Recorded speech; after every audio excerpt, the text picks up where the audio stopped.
Okay, ngayon meron tayong given frequency distribution table. So, ito yung mga question na dapat natin isolve. At take note, ito yung halimbawa ng group data. Kapag merong frequency distribution table, ibig sabihin group data yun siya. Okay? So ngayon, unahin natin itong number 1.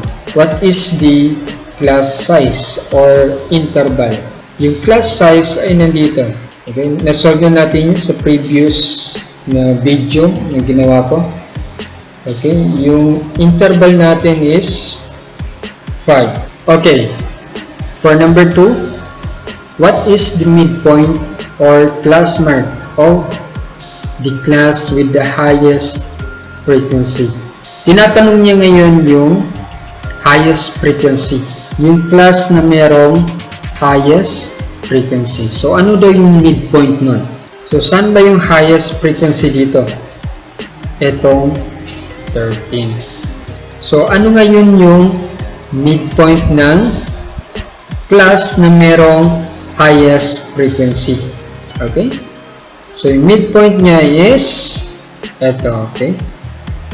Kung napanood nyo yung video ko last time, pinakita ko doon kung paano magkuha ng midpoint ng bawat class. Next, for number 3, in each frequency distribution table, determine the following. Okay? Letter A, wait na, sulat natin dito yung 38. Okay? Yung midpoint ng class na merong highest frequency. For number 3, letter A, ano daw yung median class? Okay? For number 3, in each frequency distribution table, determine the following. Letter A, median class. So, paano natin hanapin yung median class? Ang una, kailangan natin i-determine yung n over 2. Alam natin dito na yung n natin is, yung total of frequency ay 50. 50 divide 2 is equal lang sa 25. So ngayon, pag alam na natin yung n over 2, kailangan natin i-determine yung less than cumulative frequency. Okay? Pinakita ko nito sa last video na ginawa ko kung paano kunin yung less than cumulative frequency. Since ang 25 ay napasaloob lang dito sa 26, ibig sabihin yung median class natin ay nandito. Okay? Ito yung median class natin. So, yan dapat yung isusulat ninyo dito. 31 to 35. For letter B, cumulative frequency of the median class. So, ano daw yung cumulative frequency ng median class natin? So, alamin natin na ito yung median class, 31 to 35, ibig sabihin ito yung less cumulative frequency ng median class natin. So, 26. So, next, yung model class natin. So, paano natin i-determine yung model class? Simply, i-determine lang natin yung kung saan yung may pinakamalaking frequency. So, alam natin na yung pinakamalaking frequency dito ay 13. Okay? Ibig sabihin, ito yung model class natin. So, that is 30, 36 to 40. Lower boundary of the model class for letter D. Yung lower boundary ng model class natin ay ito yung lower boundary ng model class. Okay? At ito naman yung upper boundary.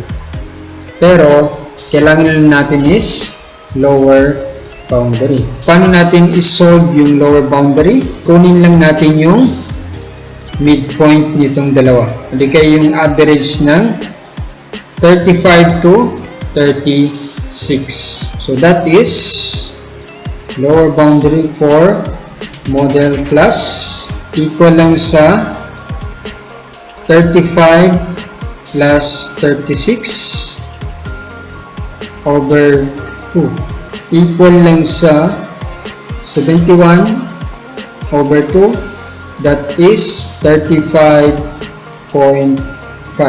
Ibig sabihin dito ay 35.5. Okay, for number 4, find the following measures in each data set. For letter A, hanapin natin yung mean, B, median, and C, mode. Unahin natin yung letter A. Sa group data, so ito yung formula for mean. Okay? X bar equals to summation of the product of frequency and midpoint over the total number of frequency. So dito sa given frequency distribution, makikita na natin dito yung summation ng product ng frequency and midpoint. So ito yung summation. So saan nanggaling to?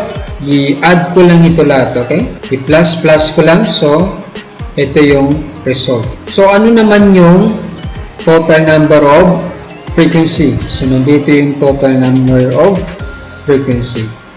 So 50. X bar natin ngayon ay equal lang sa 1,735. So saan nanggaling? Ulitin ko. Dito yan siya nanggaling. Okay? Summation of the product of frequency and midpoint over the total number of frequency. So that is 50. Gamitan nyo lang ng calculator. Ang sagot ay 34 point. So yan na yung mean natin for this group data. Okay? For number 4, letter B, hahanapin natin yung median.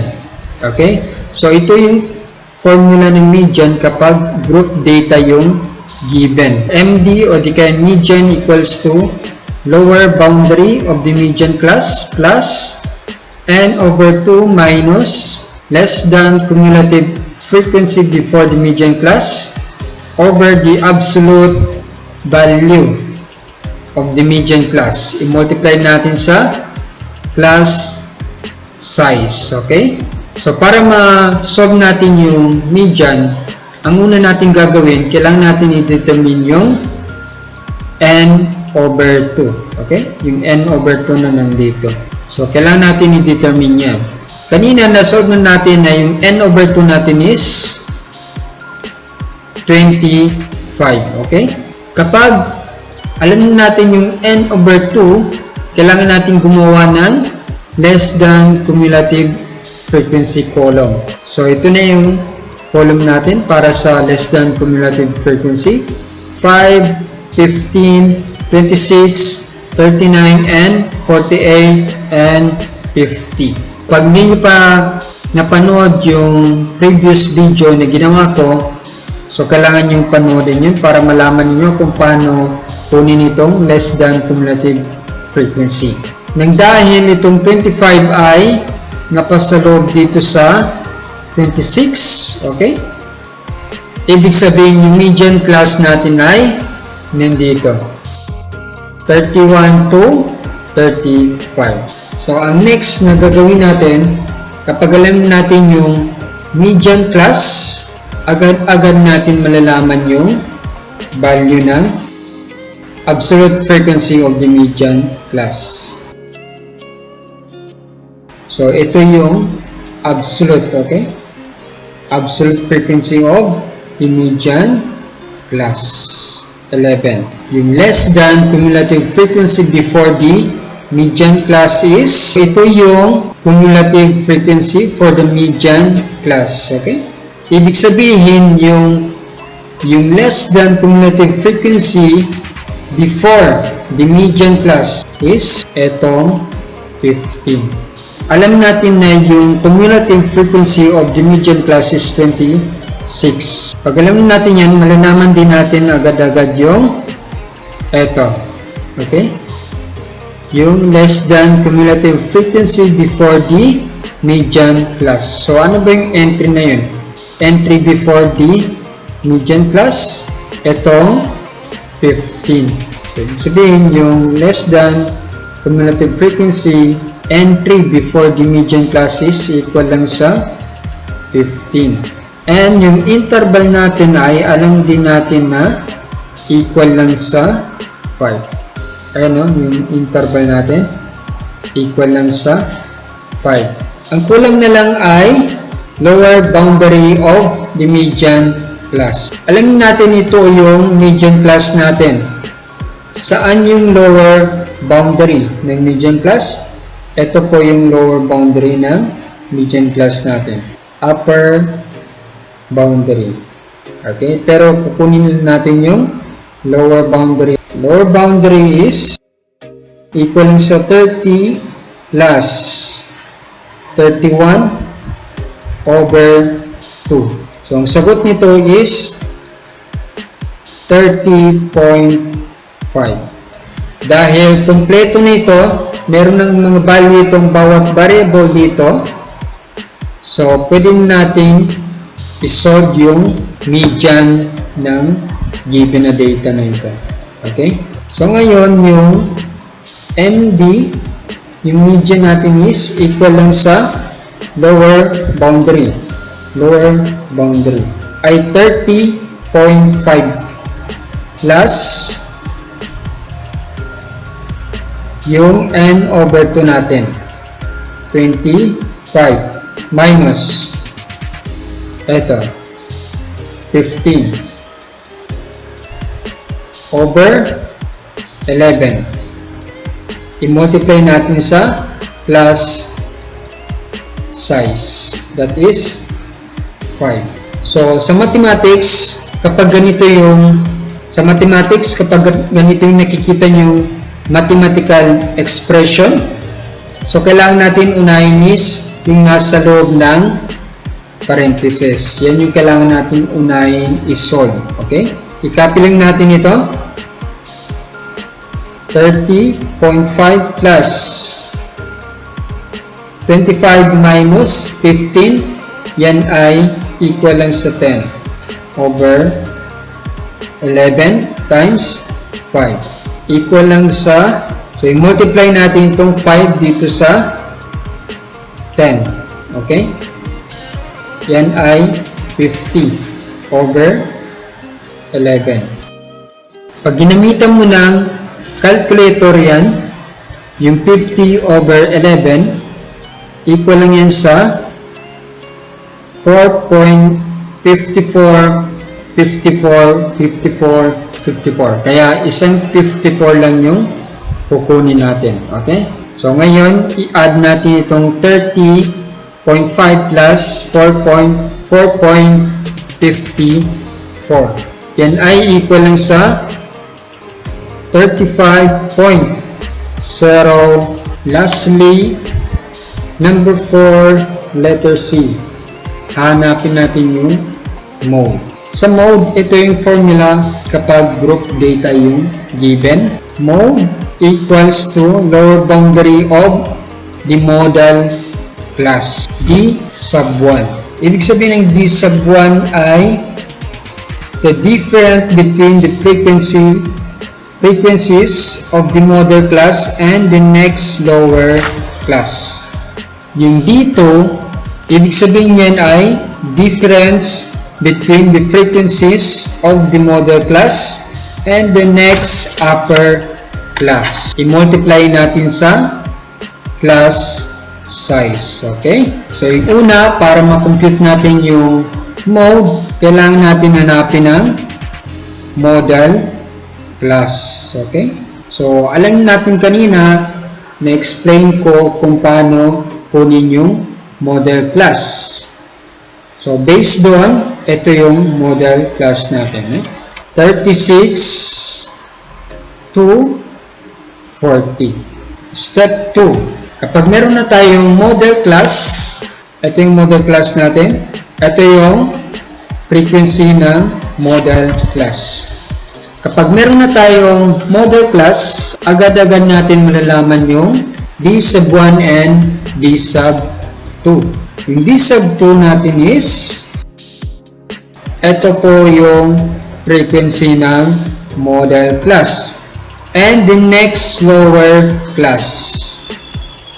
Saan ba yung lower class? Next lower class mula sa model class. Itong 31 to 35. Yung frequency niya ay 11. So, i-minus lang natin yung 11 sa 13. Okay? 13 minus 11 ay equal lang sa 2. Okay?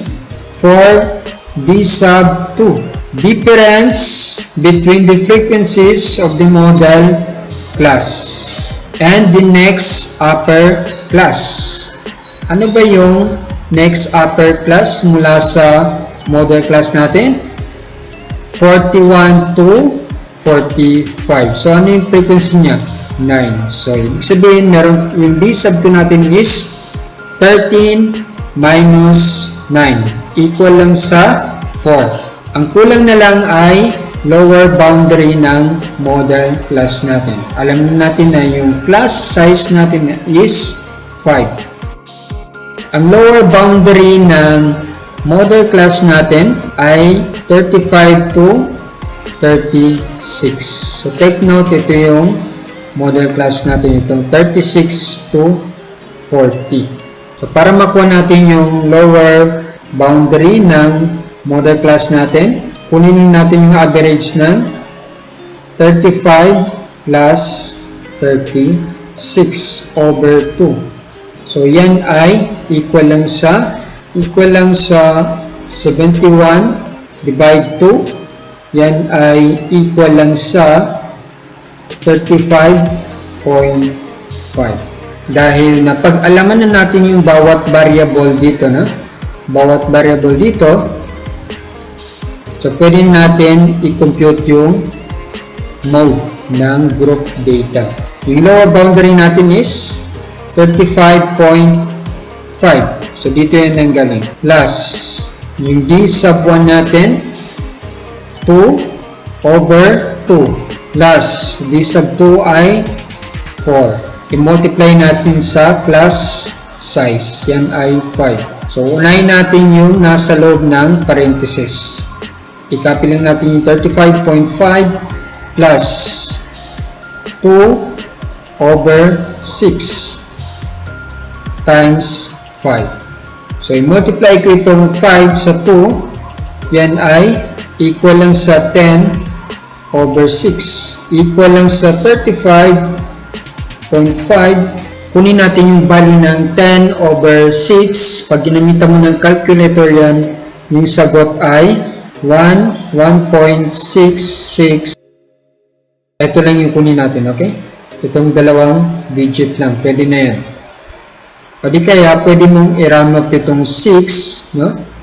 6 sa previous number na 16. Kasi merong 7 dito, hindi natin pwedeng isulat na 1.6. Okay? Kung wala itong 7, kung wala yung 7, so okay lang na 1.6 yung isulat natin. So, since merong 7 dyan, so i-round up natin itong isa dito para maging 1.7. Okay? Pag i-plus natin yan, 35.5 plus 1.7 equal lang yan ngayon sa 37.2 or 37.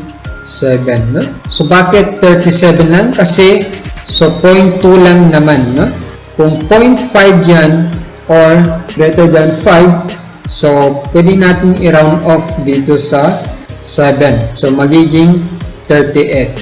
Pero, since hindi umabot ito ng 5, less than 5, so, pwede natin itong tanggalin. So, 37 na lang yung mode